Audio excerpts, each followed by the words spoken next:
আজকে মোর মনটা খুবই খারাপ। নির্বাচনে হাইতে যাইয়ে মুই এই পরিমাণ অপমান হইতে আসি, অন্য কোনো প্রেসিডেন্ট হয়েছে কিনা মোর জানা নাই।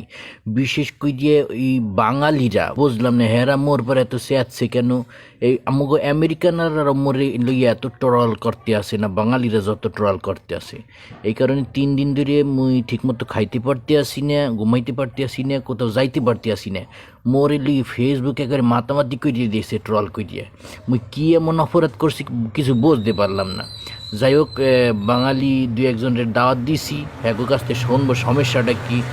আজকে তারা যদি মুখে একটু সান্ত্বনা দেয় অথবা বুঝিয়ে বলে সমস্যাটা কি, আমি হাইরে গেলাম কেন, হারার কারণটা যদি আমাকে একটু বুঝিয়ে দেয় তাহলে মোর খুব ভালো হইতে আর কি। এই পাশে কে আছে? কিন্তু তুমি কিছু বলবা মোর দ্বারে?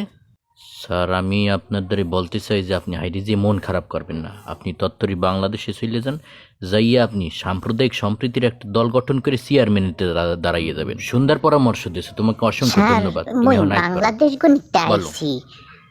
আপনার কাছে বলতেছে আপনি মোর লগে বাংলাদেশে চলেন, যাইয়ে আপনি আমাকে হিন্দু বৌদ্ধ ঐক্য পরিষদের সাথে চেয়ারম্যান ভোটে খালি খারাইয়ে যাবেন। আপনাকে কিরফেলে জিতাইতে হয় সেটা আমরা দেখে নেব।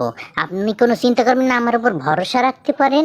আমি থাকতে আপনাকে নির্বাচনে কেউ হারাতে পারবে না। এই তো স্যার, খুশি হয়ে গেছি। আপনি এই যে আমার হাতে হাত রাখছেন, এই হাত আমি জীবনে চাইতে যাব না। আমরা দুজন পাশাপাশি থাকতে সারা জীবন তোর কাটাই বাড়িতে চাই। কে কে আছে?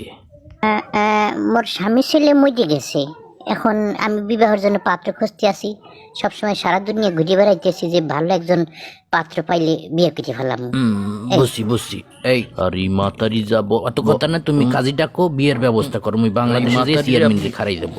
আর এই যে আমার পাত্রী চলে আইছে, এর লগে মোর সমস্ত বিয়ের ব্যবস্থা করে ফেলাও। আর কোনো চিন্তা নেই, ঠিক আছে?